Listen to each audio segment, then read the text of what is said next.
My in-laws ignored me while I'm caring for my husband's medical crisis. Ignore them right back. Why are you ignoring your son while he's that's sick? messed up. My ex and I started dating when I was 22, female, and he was 21. I met his family and they seemed nice, but the first meeting was at his great-grandmother's funeral. For some context, his family are all Catholics, Creasters, a combo of Christmas and Easter only attendance. I am not a Creaster. By the way, this comes from user Andra Allen 82, and if you want to submit your own story, go to the r/OK Storytime subreddit. This does not mean I was not raised religious. I was. My dad was the preacher at all the churches I went to growing up and as an adult. I went to Bible camp, Bible college, where I met my ex, served as a youth group supervisor on many trips, and made sure I cooked for any potluck for the church I went to. We attended 3 times a week. I no longer do this, but that's another trauma story. We get engaged. Through very frugal wedding planning, we didn't want to spend much, and I thought, hey, she had 3 boys, no girls, so why not pamper her for going up to the wedding too? My mom thought it was a great idea. We had her at final dress fitting, nail appointment, and massages leading up to the wedding. I figured it would make her feel like she had a daughter. It's all she ever wanted, but she had 3 boys.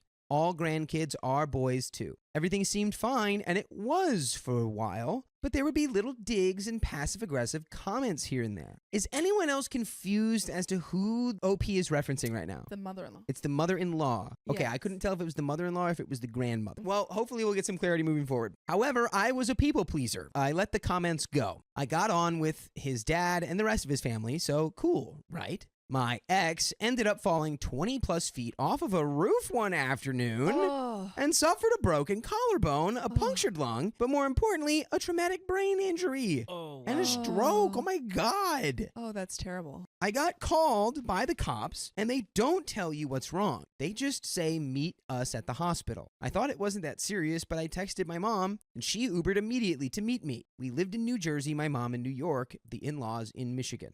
I texted his family when I had a bit of news as to what happened to a barrage of texts from his mom. To be fair, she was freaked out, but I kept letting her know I'd let them know when I did. She kept blowing up my phone as they drove halfway across the country to get to us. Why would you just fly at that point? Take a flight. Might be cheaper. Take a flight. Might be cheaper gas-wise. I have this weird ability to stay super calm under stressful situations, but this was bothering me and I enlisted sister-in-law to help. Mother-in-law had also, against my wishes at the time, posted to Facebook that he'd fallen 300 feet and they never knew if he'd walk again or live. Wait, okay, also just to clarify, they drive to go see him after he just had that horrible fall? Yes. That's yes. also, I didn't quite register that makes no until right sense. now. That's insane. That's absurd. Insane. This post was made before I had any info from the doctors other than the fall from 20 feet, and they were assessing him. I was very clear on do not post info to Facebook until we have all of the info. And also, you shouldn't be posting any info of someone without their consent. Luckily, father-in-law shut her down soon after on the car ride. We make it through his surgery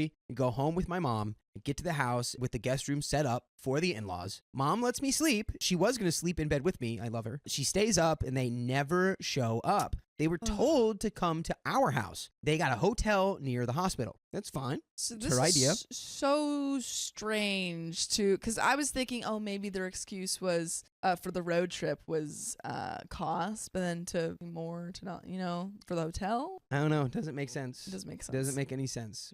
So here's the thing. I was working full time and it was my insurance from work paying the bills. But I had taken those days off of work for another reason, so my paid time off was good for the next few days. However, I was in a play at the time. They canceled 1 show, but I needed some normalcy and my mom said to finish the run. There were 3 shows. So I did. It was 5 women wearing the same dress for those who will ask, and I was Georgianne. I guess this was mistake number 1. So we make it through the first surgery, several days, and next 3 weeks in ICU. I call every morning for an update and then text while at work to make sure they know what's going on. After work, they let me leave early to make afternoon/evening ICU visiting hours, by the way. I'd go sit with him. He was in a medically induced coma, but I thought it was important for him to know I was there. Luckily, he got a bed in a very awesome rehab facility when they could wake him up safely. When he was there, I was able to keep the same work schedule. His parents came to visit for the second time since the accident. Oh, I should mention, my parents came from New York City every weekend during this whole time.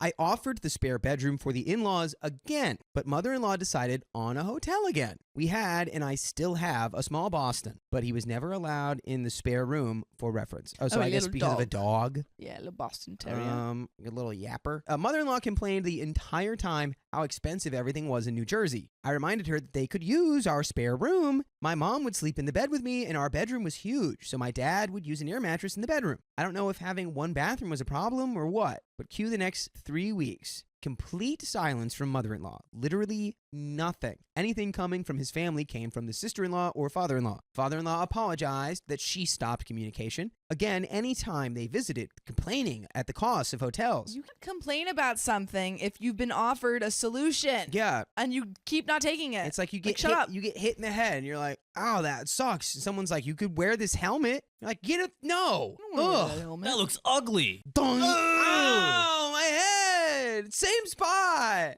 Yeah, keep your mouth shut. All the while, she was never speaking to me face to face and disregarding my request to be there when they saw my ex because I knew how to ask the nurses for anything or interpret his speech at the time. If you've ever known a stroke victim, you know speech can be difficult at first. I wasn't trying to be controlling. I wanted them there to see him, but he regressed some of his progress, and I get it that as a mom, she was concerned. But I was the one there with the physical therapists and nurses every day. I kept saying we had a very clean bed in our house. The dog was never allowed in that room, and my parents never used it. The sheets and bedding were washed. No, she didn't want to put me out, and I have never reined in my facial subtitles so hard. I found out later that the reason she stopped talking to me was because, quote, she did it wrong. I'm sorry, I made life-saving decisions and paid for everything with my money and insurance and spent most evenings until I was removed from his bedside. But because I didn't wear a full-on Victorian black funeral dress and sit by his bedside 24/7, I did it wrong. I needed to finish that play and still work every day and keep my sanity.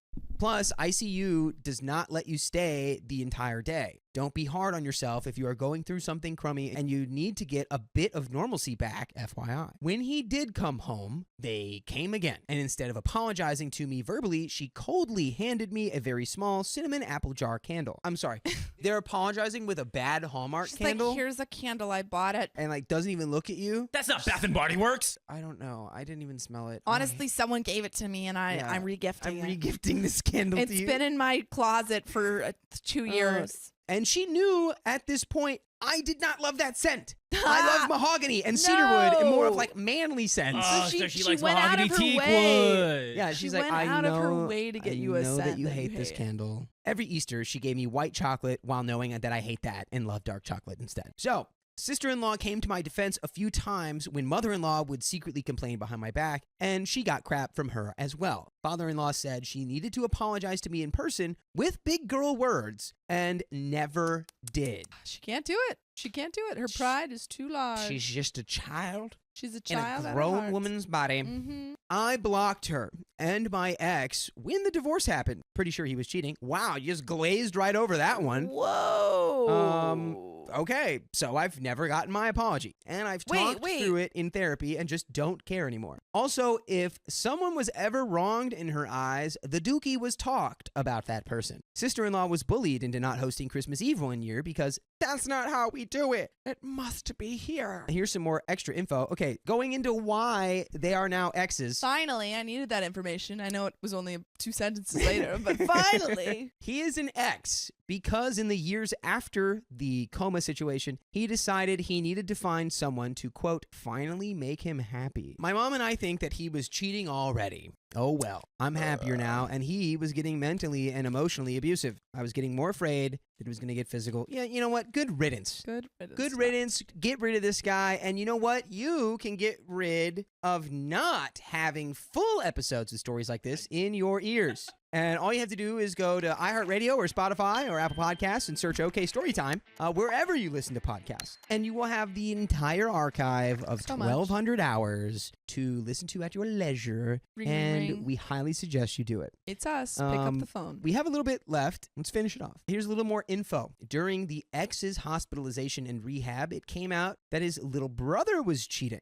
got his side piece pregnant, and then wasn't paying the mortgage or car Jesus. payments. Oh my God. Little bro's falling apart. Mother-in-law stood beside him, took little bro and the side piece in, bought him a car, and then cried to sister-in-law of the twin, little bro's now ex-wife, that when the divorce happened, she was losing the only daughter she ever loved. Okay, I don't even understand fully what was just said. All I know is that you don't say that. That's a terrible thing to say. Wait, did she say that about OP or about the other brothers? Cried partner? to sister-in-law of the twin, little brother's now ex-wife, that when the divorce happened, she was losing the only daughter she ever loved. So she told her own daughter that she doesn't love her. Just wild. Why would you Bro, do that? OP's Why are getting you 1 saying 2 1 that? What are 2 you 1 doing? 2. She's getting the Dang, combo man. breaker on. Father-in-law told mother-in-law to apologize to us gals, but it never happened. And again, I do not GAF. I am so much better off without her in my life. Facts. Yeah, man. And that is the end Good riddance of that story. Good riddance to her. Good she's, riddance. She's useless, man. Good I wouldn't even riddance. want to hear her name again. Don't ever bring her up to Mhm. me. I wouldn't spit on her if she was on fire. Yeah, but Is that Just- too much? no, it just has a context now. Oh, Yeah. I wouldn't do that either. I wouldn't do either. But that's the end of that story.